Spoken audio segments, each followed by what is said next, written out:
So let us discuss about 06th October 2015 newspaper. The first is related to the drones to help understanding the crop damage, especially with regard to agricultural insurance, estimating of the crop damage and providing for the compensation to the people, the farmers. It's a Herculean task, and there are no proper procedures to this.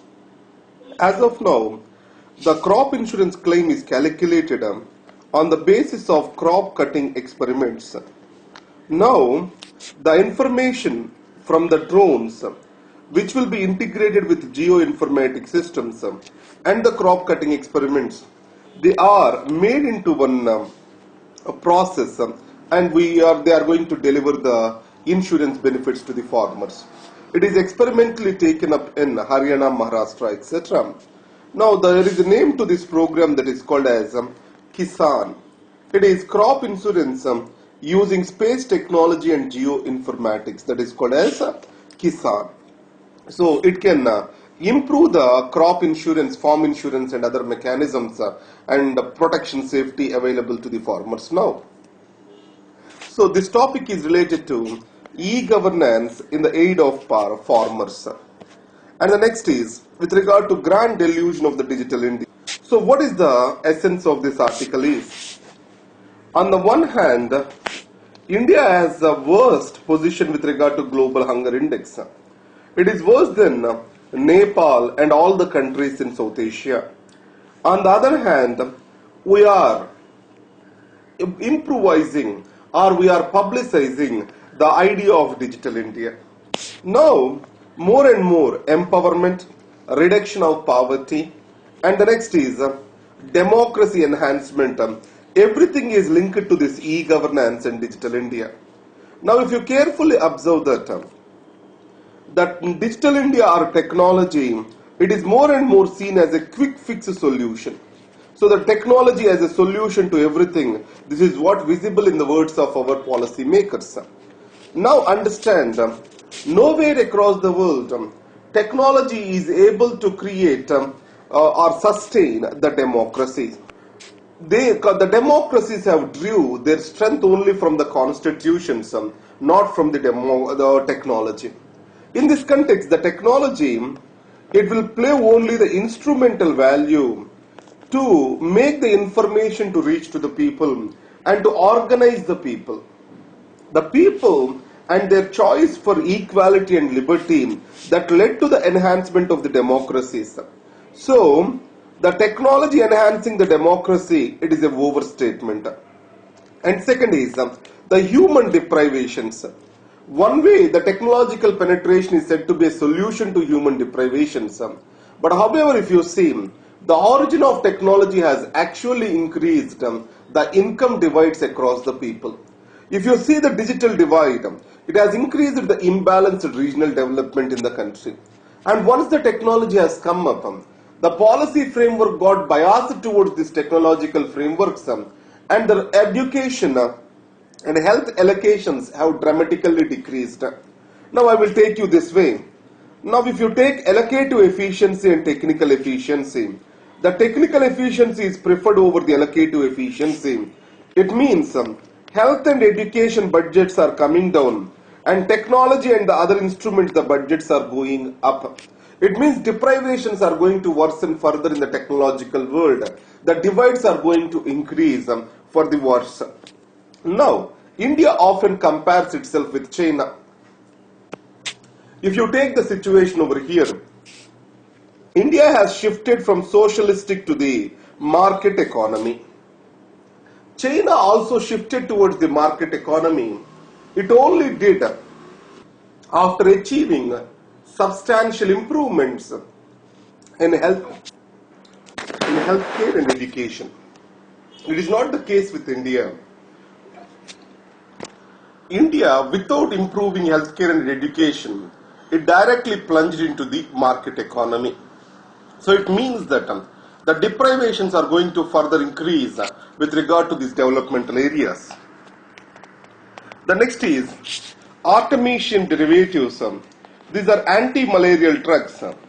So for the discovery of this anti-malarial drug, Miss Tu, she has got the Nobel Prize this year.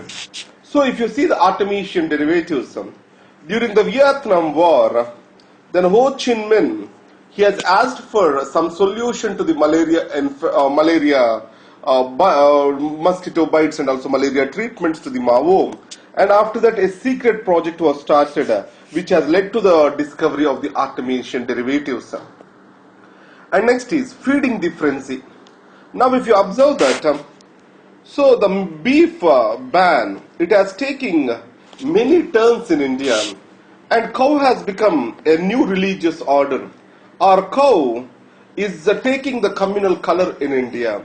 In these circumstances, recently in Dadri, Mr. Aklak was killed. Now, yes, many states in India banned the beef, and Supreme Court also upheld the banning of the beef. And if you take the DPSP in India, they also says that milching animals shall not be killed for. Now, in this context, what the article says is that DPSP saying animals shall not be killed. It is purely in the economic sense, because ours is a rural economy. So in these circumstances, animals shall be seen as the friends of the farmers. So this DPSP is not inducted into the constitution from religious perspective. We have to take this point into consideration. Now, whatever is happening, communal polarization in India, it is not good for the country in the long run. Now, the next article is going to talk in deep about this particular thing. So, it talks about casteism in India and communalism. So, generally we try to see or separate both the things as two separate events. So, Mandal issue we try to connect with the caste, and Mandir issue is the communal thing. Now, if you take the growth of Hinduism, there is Varna system, that is Varna Dharma. It says the four Varnas, where in the hierarchy, Brahmanical class is given the top-notch position. So Brahmins, Kshatriyas, Vaishyas, and then comes the Sudras. Now even if you take women, the women are also being given the status equivalent to Sudras. It means Hinduism is itself an unequal religion. It is again the egalitarianism. Now, the growth of the new right wing in India and taking of the state power, it is trying to revive this Hinduism that is inegalitarian and against to the constitution of this particular country. Now, in this context, let us carefully observe this. If we want to build an egalitarian, secular, pluralist, inclusive India, then we shall be able to bring in this hierarchy down. So in this context, the reforming of the Hindu religion, it is very much necessary, because stressing on the Hinduism, Hindu Dharma and its values, it is only going to serve the interests of few upper class Hindus, not all the Hindus together. So in this context, the Hindu right are representing only a minority faction of Hindus, not all the people. Now let me connect with it the politics. Recently, Hindu Policy Research, it has published an article.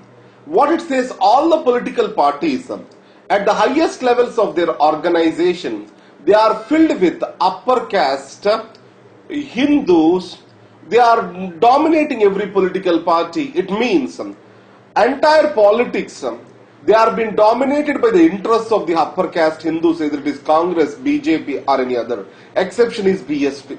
So it means the ancient or medieval aspects of religion, they are still dominating the Hindu politics even today. So these are the articles. And there is one more article related to Trans-Pacific Partnership Agreement, regional comprehensive economic partnership agreement. So recently the TPP is signed. So this TPP brings all the Asia Pacific countries under one net. It means global economy of 40% GDP. It is now under one single agreement that is called Trans-Pacific Partnership Agreement. Does India need to join TPP or RCEP? It is a matter of discussion. So now I will try to cover this in detail in the next video to the evening. Thank you very much.